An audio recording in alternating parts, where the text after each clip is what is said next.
What's up, guys? Welcome to Off the Reservation, a podcast coming to you like that Friday night Taco Bell on Saturday morning. I'm your number one wizard, Mal. I'm El. And I'm the son of Picasso. So, How do you come up with this stuff, man? sometimes I just randomly come up with weird ideas. It's showers.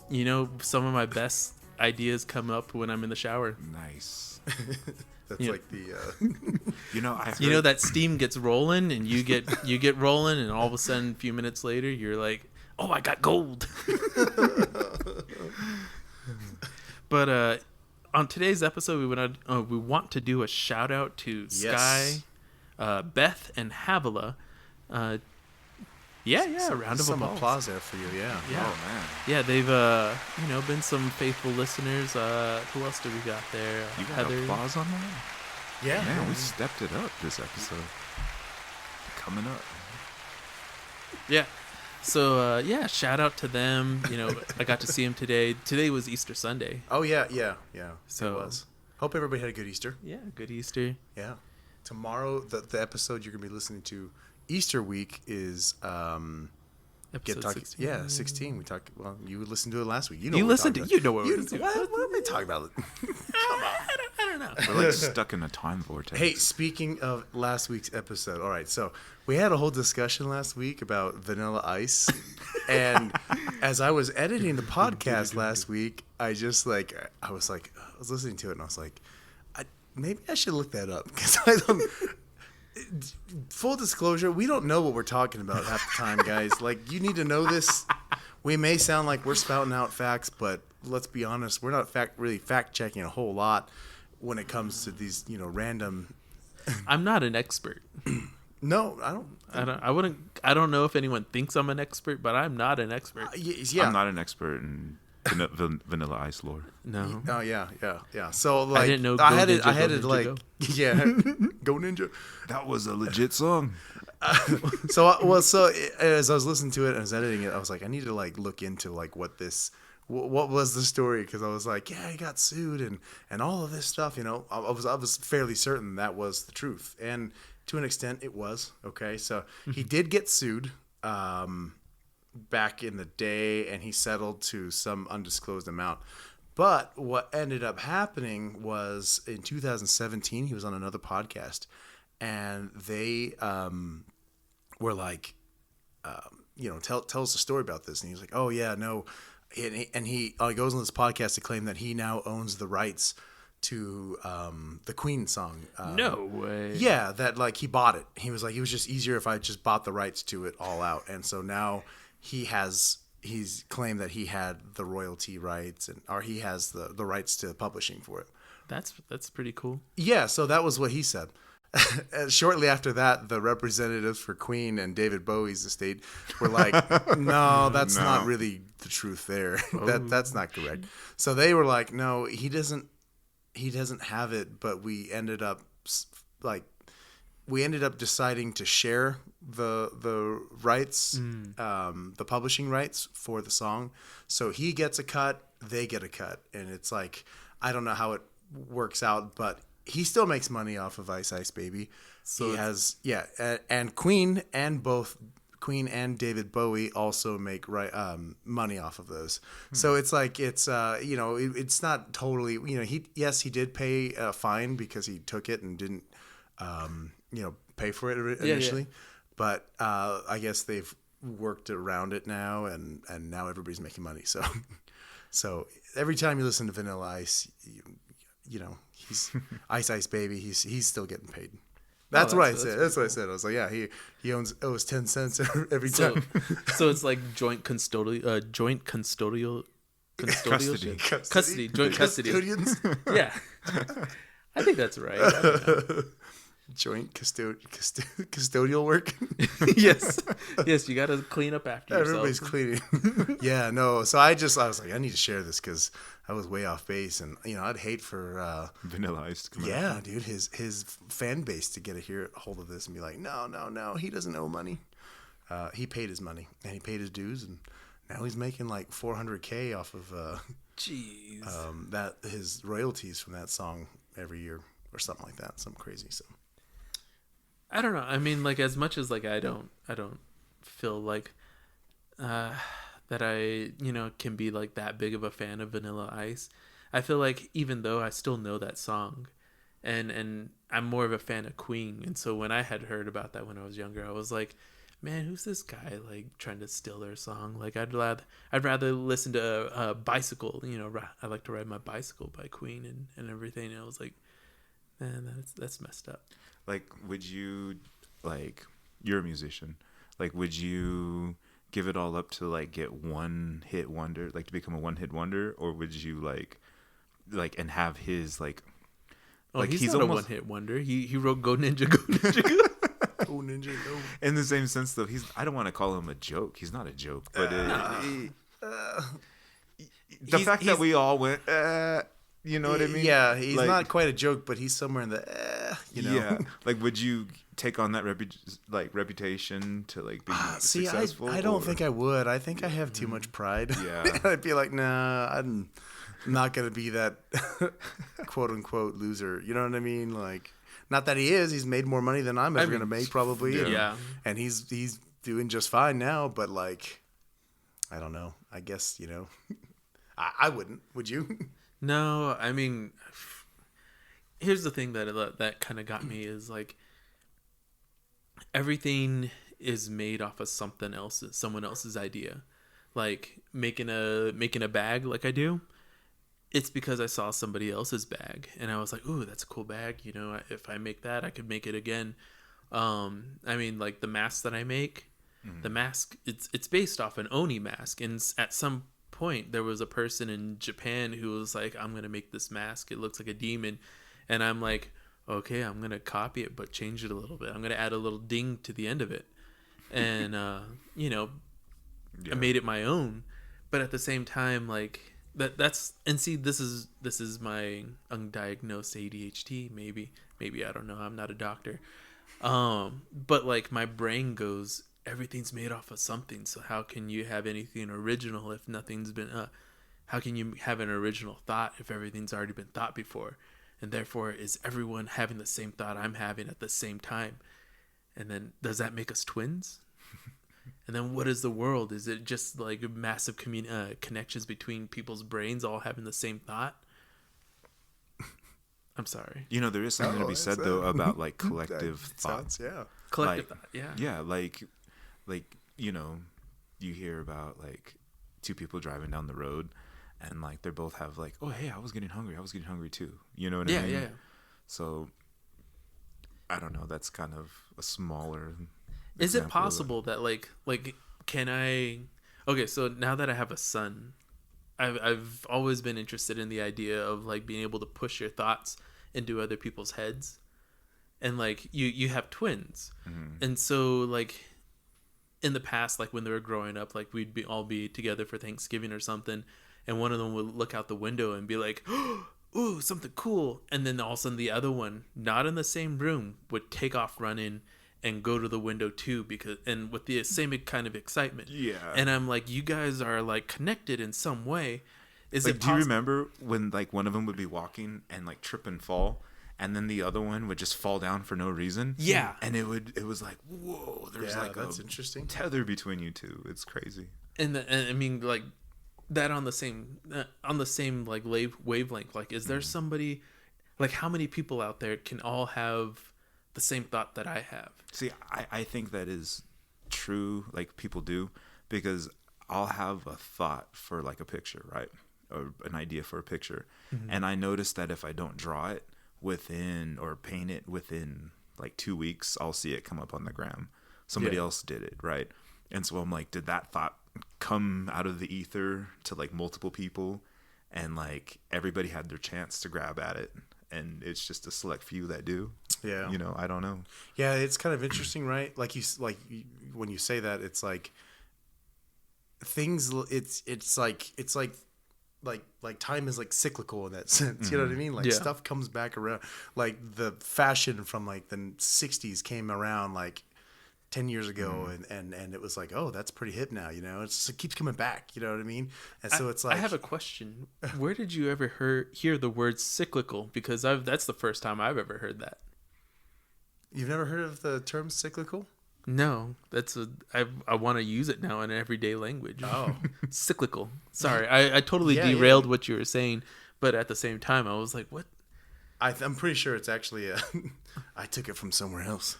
No, it's a term that people actually use. Like that phrase I just used, "time is cyclical," is a like. Yeah, right. I gotta write it down. I got to Take notes, people. Take note. Life lessons right here off Is the that an S reservation. or a C? Cyclical, occurring in cycles, recurrent. The cyclical nature of the cement industry. Ooh.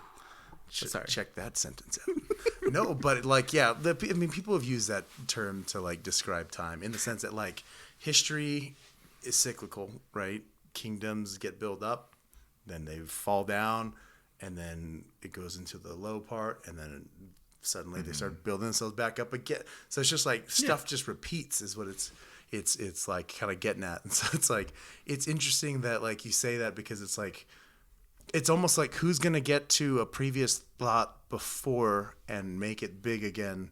Like you said, like sometimes it's like you're late to the game. It's like, oh man, I was thinking about that, but I didn't do it yet. Someone else beat me there. And now there's like a million people on social media that are like copying the same thing again. Yeah. And then, like TikTok trends are like the biggest thing. It's like, okay, there's one trend this week.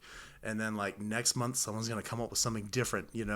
And I wouldn't be surprised if in like 5 years, people start doing some other form of like these TikTok trends and it's just all starts coming back around again, It's kind of interesting. But I wonder what it's like to be like the first person that like starts that, you know what I mean? Yeah. And like, I know you said you started doing a lot of like pop culture into like, or like, yeah, like mixing pop culture into your artwork, right? And so it's like kind of interesting now that like specifically Star Wars, right? Yeah. Like now everybody's like, oh hey, let's see if I can like warp the Star Wars photo into something else, or just put Star Wars on a pottery bowl. You know what I mean? Yeah, And then yeah. like, do we need this? Like, I don't know. And it's just it goes up, comes down, goes, so it's kind of interesting, like with you saying that. It's like the idea that like, yeah, things do just kind of come back around. And it's funny, there's this Reliant K song. The lyrics are talking about, it's called What's All Been Done Before. And there's a line in there when you were talking about this, it was like it says the line is, because creating something new is just recycling, in the sense that like everything has been said at least once in this world. You know So what I they mean? quote the Fugees, buying and recycling and calling it your own. Like that's. But you know what though? That's like the problem with. I'm trying to think of the right way to describe them. Like people that want to become artists that don't have the courage to be their own artist. Do you get what I mean? Yeah. I'm trying to think of the right way to put it.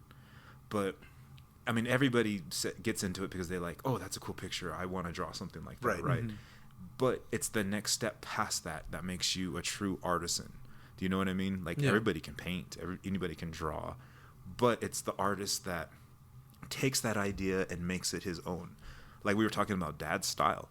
Like Dad's has a specific style of painting. You know what I mean? And when I first started, people would ask me, why don't you paint like your dad? And especially when I was younger, you know what I mean? And like, I used to think to myself, like, you're asking me, I'm 12. Why can't I paint like a 40-year-old man? Like, okay. You know what I mean? Yeah. And as my painting skills got better, I started to be able to paint like him. It didn't give me the same joy as I got from when I painted like my own style, my own something that I created, right? Yeah. And after a while, like I was maybe 12, I was like, it felt like I was just copying, you know what I mean? It felt like a fake almost, you know what I mean? Like I'm just ripping his style off to make it my own. Yeah. And I'm like, that's not me. That's not what I want to do. Yeah. You know what I mean? Yeah. And not just that, but I was like, what am I doing to his style? Do you know what I mean? Mm-hmm. Like we're all doing this to make money. Like am I going to take his clients? You Yeah. know what I mean? It was a real thought process that I had at that young of an age. 12 years old. It's a lot, man. It is. It's a heavy world we live in. Well, we've always grown up with all hands on deck. That's Yeah. our family. You know what I mean? Because we all know that if we want to succeed and get to the next level, that we all have to depend on each other. And I think actually that's the interesting thing, because I mean, even you, Elliot, you've been in a part of our family. Is like when we go to an art show, it wasn't ever like we'd all show up and then like, because you guys do paintings, you guys set up the grids. It was like, all right, Mal, climb on that chair, reach the top of the grids, put in the things. All right, we all need to help hang up the paintings. We all need to help move the stuff. We all need to move the car. Oh, it's like putting on like a rock show. Like literally, Yeah. there's so much equipment that goes into moving. Yeah. And it wasn't a thing of like, I only do jewelry and bags and leather work, so therefore I claim all my own stuff. And so we all worked together to try to move, because it wasn't like we were individual. We were all one unit. Mm-hmm. And I think that's always been the interesting thing about our family, is because you look around and there was always a lot of other people, like natives in general. They seem to like, oh, go help your uncle. He's building a house. Oh, he's building a shade house. Go help your uncle. Go help them do this. Go help them do that. And everyone's kids get like, borrowed to help move things. Yeah, and I think that's like the most accurate way of being able to say it, is like, you go over to grandma's and you're expected to, move things, do things, and then you get to play. Yeah. And I think that's the way, like, whenever we went to art shows, it was like when we went to Phoenix, we all helped everyone set up, and then you and me ran off to the movies. Yeah. And we got to play. Yeah. But then they were like, all right, be back by 5 so that way you can help us pack everything up. And we're like, oh, okay, cool. And actually, that was that time we walked past that Hooters, and there was like 30 old gray-haired men, and we were like, ew, what a bunch of creepos. Like, yeah.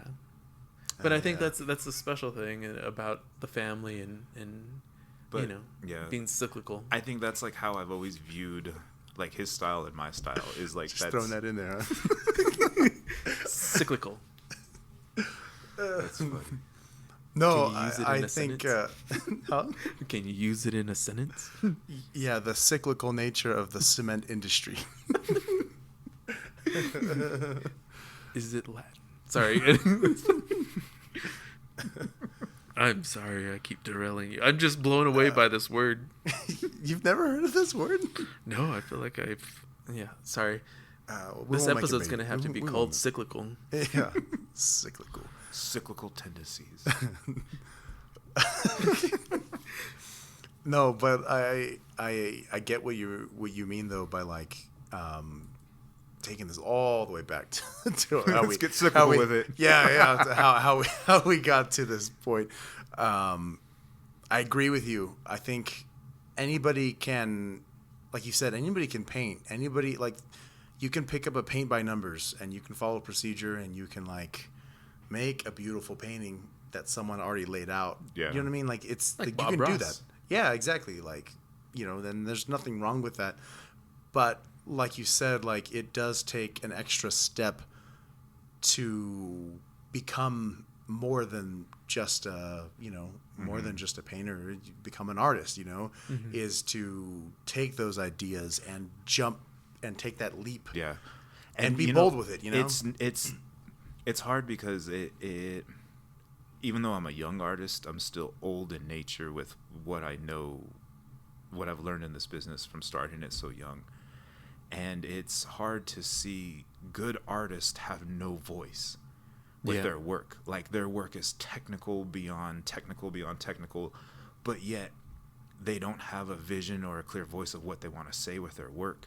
And so they go from one painting to the next painting, and you can't even tell that it was them that did it. They don't have a style. They don't have that it factor that shows that they had their hands on it. You know what I mean? Right, It looks like it was made from 5 different people. They haven't found Yeah. who they are. Yeah. And it's pretty, evident sometimes, you know, when you see it, you're like, oh man, these are kind of like someone is still trying to figure out what their style is or what they want their style to be, you know? And so then I think it's like an epidemic on the gram, because you see it's like everything there is for copy. Everything's there for consumption. So people that are good at painting see it and they're like, oh, well, he did this. I got to paint just like that. And so they'll paint that. And then you'll look and 5 other pictures down from the, you know, on the timeline, they've painted like a Marilyn Monroe. They painted a Jimi Hendrix. They painted a Sacagawea. They paint, you know what I mean? And they it's just like, what are you trying to tell us as an artist? You know what I mean? And that's kind of where I moved away from, was the idea of feeling like I had to paint 100 paintings in a year.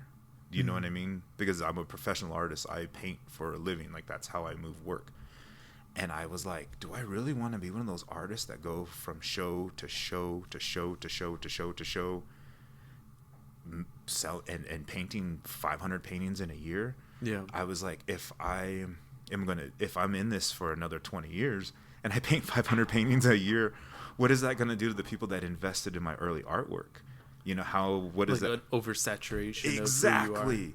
And or so even just burn yourself out, you know? And so I hit the brakes and I was like, man, I only want to paint 10 paintings a year. Yeah. You know what I mean? But they're going to be the 10 best paintings in the entire native art market. And I've been successful. That's been my formula. And I mean, we're making it. We're doing it. We heard it here first, folks. Well, it's just like the idea of quality over quantity, you know? Yeah. And I see, and I don't think that there's anything wrong with people wanting to go the opposite route. Yeah. That's for them, you know, for sure. Like, yeah, well, because nobody you know, taught me this formula, right? Yeah. I had to learn it and find what fit for me, right? Like, Yeah. if some people want to be like a normal storefront that carries this, and this, and this, right? Yeah. Then that's what they want to do. Like, I mean, it's free business. Do what you want. Yeah. But for me, this is what's worked the best for me. And, you know, like, I think it also depends on, like, what people, I don't know. I think it also depends on, like, what your situation is, what's important to you, you know, like, and if you have something successful and people like it, then, and you want to reproduce that's your business, you know, like, and that's your business, you know, but it's not for everybody. And it kind of goes the same way. Like, your method isn't for everybody, you know, like, it's just, you know, it's everybody has their own path, I think. And, I think that in the art world, sometimes it's hard for us to respect that other people are on a different path than us, you know? But at the end of the day, you realize, okay, like, we're all still like in the same area. It's hard, you know? because there was one lady who shows at one of the places I show at and constantly asked for critiques. Like, how does this look? Should I do this different? Should I do this different? And it feels like I'm in therapy, because it's like, you know how they say, like, when you're in therapy, like, a person goes through like a year of therapy before they get to like the first realization that they're trying to get to, right? Yeah. Well, I'm like, I could tell you the answer of what you could do to fix your work and to make it go to that next level. But what do I do? Like, it's like, I'll be robbing you of your journey to get to that point. Yeah. Yeah. Like, well, and that's, like you said, it's kind of, that's part of it. It's the journey to get there.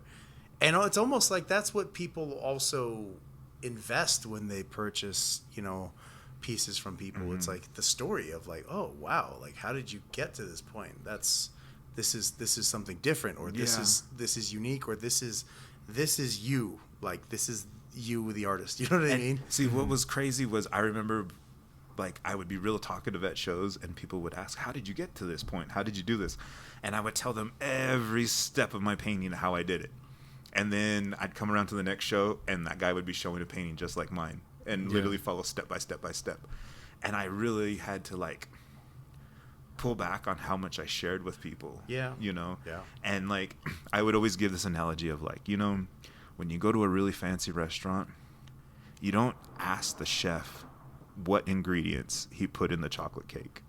You just sit there and shut up and make yummy noises. You take it in and enjoy it. Yep. And so, like, Yeah. I use that analogy a lot. I mean, Yeah. I don't tell people to shut up, but I tell them, when you go to that fancy restaurant, you don't ask what's in this. You just go, that was good. Hey guys, we just want to say thanks for listening, and remember to rate, review, and subscribe. And if you have any questions, you can always DM us on Instagram at Off the Reservation Podcast. And maybe we'll answer it on a future episode. Now on with the show.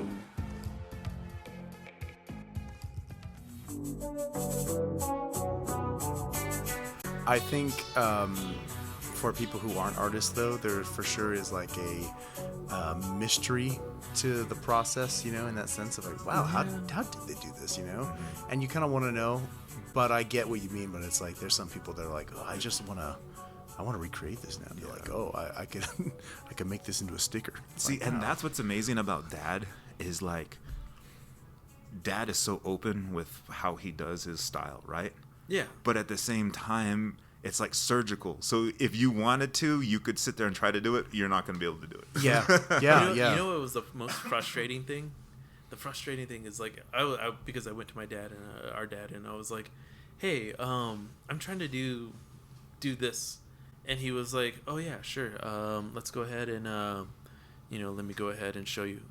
And I was like, yeah, I've been sitting here, and it was grass. I was trying to draw grass. And I'm like, okay, so I'm sitting there, and I'm like, got the fine tipped like paintbrush, and I'm like going individually, and I'm like, what the heck am I doing? Like, why is this taking me, like, it's gonna take me like a month to try to do all these blades of grass. And he was like, what are you doing? Like, you can do that, or you can go ahead, oh, that's our camera. He's like, or you can use this brush. And I was like, what? And he was like, yeah, do it like this. And I was like, wow, he made it look so easy. Okay, cool. And I was like, I got the tools. I'm gonna do it. And I go and I like dip it in the paint, and then all of a sudden I go whoosh, and I like do the same technique he did, same stroke and everything, but I did it off just by a little bit, and all of a sudden I got like a giant mark across my painting, and I was like, how did he do it? Yeah. And he's like, oh, you just gotta what's even more practice. And it was so frustrating. Did he show you how to fix it where you messed up? Yes, and that that's was the best. Oh, I was so frustrated because, like, on top of that, like how amazing it was to just like sit there and like, and then, life got in the way and everything. But at the same time, like, I still like I have that in my brain, and I learned that, and the fact that it like took him, I don't know how long, like years to learn how to do all of that. Yeah. And then there was something he showed me that you showed him how to do. And he was like, oh yeah, your brother showed me how to do this. What? No and way. I was like, yeah, that's cool. And I can't remember what it was, but I know he was like, yeah, your brother showed me how to do this. He did this trick when something went, when he made a mistake or something like that. And he showed me, and I was like, dude, that's crazy. And I think, talking about cyclical. Yeah. But yeah, I think you used it right that time. Like how it went all in a circle. Yeah. I think, I think we need to have your dad. We gotta have you guys' dad on the show. We should have him. We have all these stories about him. I feel like the listeners need to meet him. Talk about cyclical. That man is like ridiculously cyclical. He'll tell you stories over and over and over and over again about the same thing over and over again about like, oh, me and my buddy Edward, and we went and did this thing and did that thing, and and then he'll go on and tell us about like, and then 3 weeks later, he'll tell us the same story but add a new information into it. And like I think that's where we get our storytelling from our dad, is the fact that he's always constantly telling us about like, oh well, when I toured with a dance troupe. We went on I was working with a dance troupe, and they took us all over the place, and we heard this song. There were Pueblos are doing the ceremony, and it tells the whole story over again. And I've heard that story at least like 20 times already. Yeah. So yeah, we should bring him in. No, definitely, yeah. Like you said, he's got a lot of stories. I helped them make like a little like video series, and it's on YouTube. If you guys look up, is it Yellow Man Artist? Yellow Man Fine Art. Yellow Man Fine Art on YouTube. The videos are up there. And it's kind of neat because like you said, your dad's real open about his processes. Mm-hmm. And like, I know for me, like I've always been interested in like how does he make the blades of grass? You know what I mean? And it's like, to make it look so, like when you look at it closely, you don't really can't really tell like what you're looking at. It's like with most paintings, it's like when you look at something like so close, you're like, oh, I see brush strokes, but when I take a step back, you see the full people picture. That it's taken me a lifetime to define his lines, because you see his lines and they just blend into each other to where you can't see the strokes of the brush, right? Yeah. But once you learn what each brush looks like, then you start to like be able to define, okay, that's where he used this brush, that's where he used this brush. And it's more about learning how the tools work for you. Do you know what I mean? Yeah. And that's what his years of experience is knowing the tools and knowing how much pressure to apply to it, how much paint should be on there, you know what I mean? And that's the stuff that's like just nothing you can't get except for having years of experience and practice. And it's almost because the medium he works in now is acrylic. When he first started, it was in watercolor. Yeah. And watercolor is like, there's no mistakes when it comes to watercolor. Oh, it's unforgiving. There's no lying when it comes to watercolor, like with your work. Like, it's either good or it's shit. Like, let's just be honest. Yeah. And so that's where he really learned how to be so technical and how to be so clean with his work, because watercolor paper, you can't wipe it off. You can't take a cloth and clean it. You have to, it's like you're almost painting with white gloves on, almost. You know what I mean? You need to be exact. Yeah. And that's actually how I first started. I first started doing watercolor, painting in watercolor. And it was a lot to take in at that young age. But at the same time, it was like learning the process. I fell in love with the process. I fell in love with cutting the watercolor paper. I fell in love with the smell of the watercolor paper. I fell in love with going to the art store to buy the watercolor paper. Because that's one of my favorite memories. Like, a lot of people don't realize, like, when you're an artist, you're your own financial backer. Yeah. So, like, it would be so cool to see our dad go into the art store and buy, like, $5,000 worth of materials, right? Because it was like, that was like the flex, you know what I mean? Yeah. And it was neat, but it also it also taught me how to invest in my own business. Yeah. Right? Like, you get done with a show, like, yes, it's amazing, you have a ton of money, but now you need to reinvest. You need to know how much you need. And you know how much your materials cost, right? And so then you start to factor in all those things, and you're like, holy shit, I just got a whole first year of business school. You know what I mean? Yeah. Just trying to just keep this economy going. Yeah. So and so those are things that I learned at just an early age, going into the art store, like being able to tell people, like, they would give, like, my dad, like, a ream of paper that was, like, already open, and, like, he's selling these things for a serious amount of money because he's worth it, right? And he would tell people, like, I'm not taking this has finger smudges, you know what I mean? Yeah. And it taught me how to be protective of my own work. Yeah. Right? Like, I remember going in to buy canvas, and, like, the rail's all crooked, right? Yeah. And they're like, here you go. I'm like, I'm not taking that. Oh, what's wrong with it? And I'm like, it's crooked. What do you mean? And they're like, oh, no, it's fine. And I'm like, no, I'm not taking that. You know what I mean? And so those characteristics were, what do you call it, cyclical? Everything is cyclical. Yeah.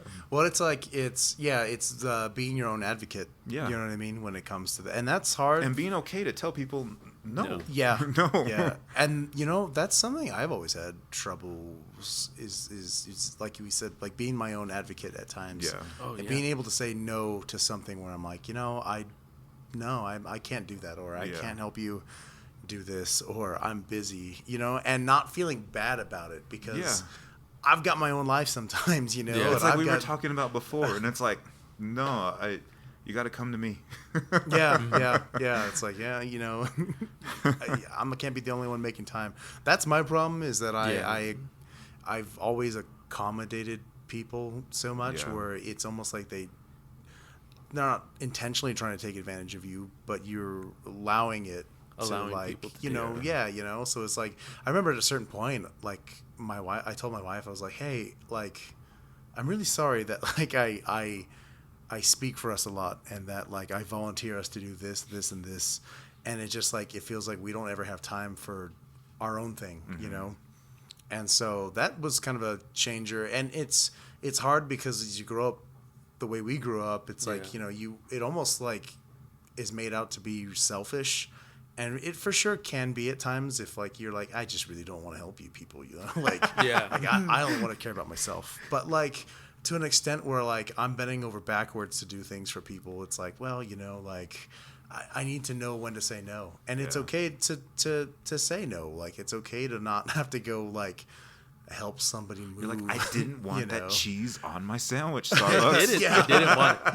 Well, here's how I learned how to like that I had to be like able to stand up for myself. One, it started when I was working at Hastings. Anyone that knows Hastings or Albuquerque, Hastings is gone now, but I worked there for about 2 years as a cashier. And anyone who knows retail, if you work a cash register, you are given like $100 to begin with, and then all of a sudden, as the day presses on, you get more and more money. So therefore, you could be sitting on $1,000, and then I'd have customers come up and they'd be like, "Hey, I need help finding this," and you'd be like, "Oh, okay, yeah." If you go over to that help desk where it says "Help, we'll help you," you'll get help. And they're like, nobody was there. I've been there for 30 minutes and nobody's come by. And I'm like, yeah, maybe they're busy doing something on the floor. If you look around for somebody with a Hastings t-shirt on or a vest or something like that, maybe you'll find them. And they're like, well, why can't you help me? And I'm like, because I'm guarding money. You understand? like there's money in this drawer. I can't go out and wander around. And I'm like, you know what? Here, let me go ahead and I'll draw you a map. I'll draw you a map. I'll tell you, in fact, I actually know where what you're looking for is. If you go down to over that aisle, over there, look on the end cap of it, you'll find it there. It's sitting there, and it's behind the third or fourth CD that you're looking for. And I can tell you that it is an orange cover with the words on it. Like, and I'm like, giving these details, and they're like, but I want you to take me to it. And I'm like, as I've previously stated, I am guarding money up here in the front. There is only me. you're like, are you dense? I can't leave. And so, like, having to deal with that and being like, okay, because, like, my first instinct is like, I want to help you. I want to help you so bad. And that is like ingrained into like my DNA. Is like, I want to be the most helpful person ever. But if you start calling me an idiot, you start calling me a dumbass, you start calling me a shitty employee, you start like berating me and abusively berating me, like, I'm already feeling bad. You start making me feel worse. Now I've gotten to the point where, like, if you start berating me or abusing me in any way, I become less helpful. Like, if like I get calls and they're like, well, you're not very helpful. I'm like, but I can be less helpful. I can, see how you bad know I what? can get? Like, why don't you go back to the company that you bought it from? Like, why don't you go back to that place? You can go talk to Amazon. I'm pretty sure Amazon will go ahead and have a lot of fun going around and around in circles with you on something that, you're trying to return that's like 2 years out of its return time. Like, that's going to be fun. Oh my Go gosh, ahead. yeah. Like, and so that's me. Like, I don't know. And, still deep on the inside, I'm like, man, I just want to be helpful. I want to help like, you. I really want to help you. Yeah. But I can't help you. Nobody can help you. You're an idiot. You're unhelpable. Man, I had a very short period where I was working for customer service call center. Yeah. And it was for this company, and this company works with like contractors, and basically like I was there to like help, like they sold like services in the store, and then I would help get set up, basically put the contractor with the client, and then they would kind of go from there. But I would be like part of like scheduling, and then also following up on maybe like product that was ordered for the project and all this stuff. Anyways, so like finished into this thing 2 weeks of my training, which was, it felt like a lot, but I felt also like I had so many questions still. I was like, well, what about this and what about this, you know? And they're like, oh, well, you know, and it's just, it was like the more I asked questions, the more I realized like in the call center, like I had zero like ways of really helping people. I couldn't process any refunds. That had to be done at the store. I couldn't, you know, if I couldn't get a hold of the contractor from their phone number, all I could do was leave a voicemail. You know, yeah. I couldn't like create an order for like someone to like have something replaced, you know, like I couldn't do anything. And what sucked was like our number was the number that people had when they were sold the service, you know. So they're like, hey, I've got something, I can't get a hold of my contractor, you know. And it's like, they gave me this number. I don't even know what their number is, but they gave me this number at the store. And it's like, okay, you know. So then all day it was like, oh, playing phone tag. Let me call the contractor. Okay. Oh my gosh. Contractor doesn't answer. I'll leave a voicemail. I'm like, okay. And then the contractor calls back and says, hey, someone left a message. And then, you know, when your fellow like coworkers don't leave notes on accounts, it's like you had a conversation with someone. You have to have like a conversation, and they're annoyed because like I already talked to someone about this, and it's just it goes round and round in circles, and you're just like, oh man, like I really just wish that like I could solve your problem. I really do, because I want to, because I understand how frustrating it is, because I've been that customer. Yeah. That's like, I bought something and it was supposed to be this way and it's not. And, you know, and I'm like, I can't process your refund. You have to call the store. And they're like, well, we called the store and it's been 40 minutes on hold. I'm like, okay, I can try calling the store, but I'm going to be you're going to be 40 minutes on hold with me while I'm on hold with the store trying, you know. And it was just like, it was just such a bad experience. Oh, man. And yeah, it was just like, you know, you get a customer service. Did you ever see that movie? Wow, what is that movie with like Keith Stanfield and I'll remember it in a second. It's about a call center. It's about a call center. Man, I worked at a call center one time. It was Citibank, and it was right during the recession where they got that bailout. Like everybody was getting like corporate bailouts. I think it was like 2008. I think that's when it was. Well, anyway, like I hated this job because it was just like how you described it. Yeah, you really couldn't help anybody. And then on top of that, it was like a collections department. So they were calling people in the middle of this recession to like hound them for money, right? And I was like, man, you know, I already, you know, it sucked to have to take a 9 to 5, you know, being an artist and coming in there. But I was like, I have to do what I have to do. That's, you know, it is what it is. Yeah. So there I am. And like, you know, we're on the floor. And I started to look at what the different options were. And I was like, holy shit. I have the ability to take these people's credit card payments and to give them 0 interest if I do these steps right. So then I was like, how do I help these people with like something that would never happen, right? Yeah. So like I would get these people in the line and I'd be like, literally, if you give me a credit card payment today or like a debit card payment, I can secure you 0 interest for your payments, because these are people that were like seriously delinquent in their bill, right? Yeah. So like interest alone was killing them. They would never get out of the debt. Yeah. So I would literally secure them 0.0% interest, and then so everything that they paid would get would go to the would bottom go line. to the would go to what they owed. Right. Yeah, I got fired from that place. Man.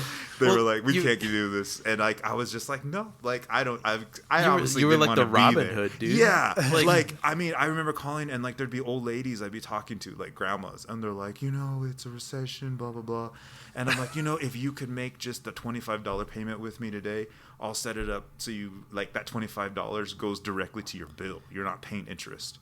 They're like, what? And I'm like, yeah, like I'll literally make it 0.0% interest, but you have to put your bank account on file. You were like the dude, Mr. Incredible from the first Incredibles movie. Oh, yeah, I was like, it's like, okay, here's what you're going to do. I can't help you, ma'am.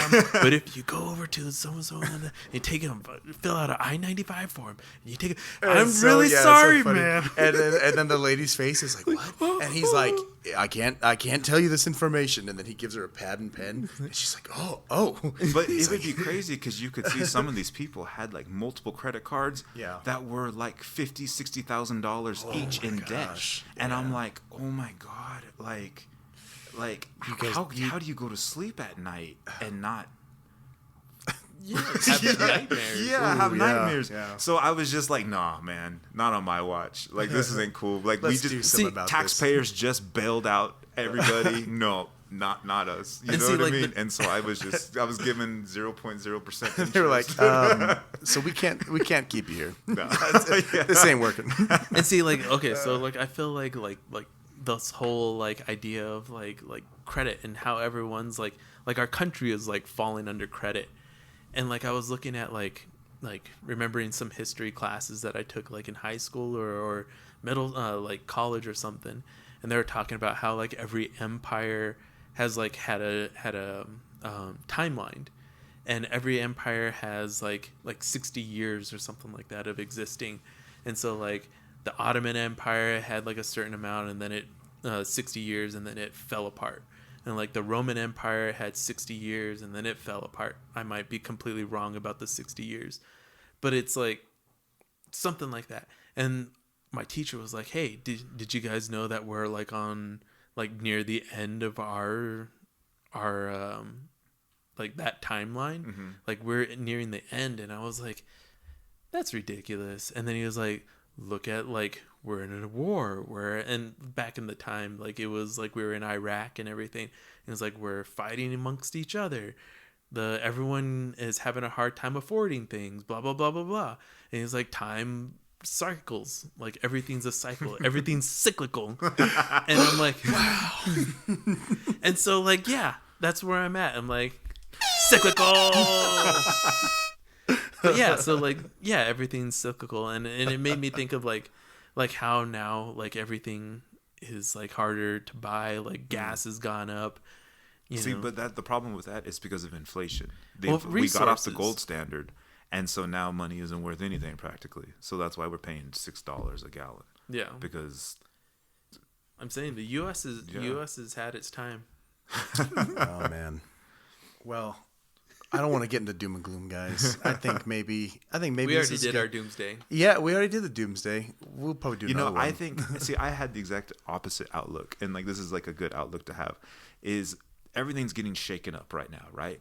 Mm-hmm. So if you're an entrepreneur, now's the time to have that thought that could, like, there's more millionaires made in times of crisis like this than there are when everything is rosy and wonderful. True. Do you know what I mean? Yeah. So if you're out there and you have that thought, you have that idea, do it. Don't listen to the naysayers and don't listen to those people who are like, oh, that's a dumb idea. Dude, it's time to shake and bake. Yeah. Like it's shake and bake. Ricky Bobby. You heard it here, folks. Time to shake and bake. Shake and bake. We need more native millionaires out there. Yeah. Do we have any native millionaires? I'm trying, man. I mean, maybe there were some before the U.S. and everything. It's time is cyclical. Yeah, it's hard to know the conversion, right, of horses to gold. Yeah. Like, well, shoot. I mean, you think about it. Horses, those are expensive nowadays.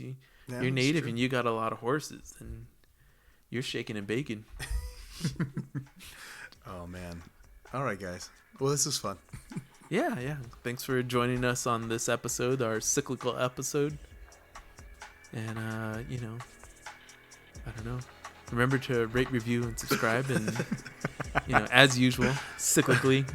We hope you guys have a good week, and check us out on all of our other avenues, and we'll see you next week.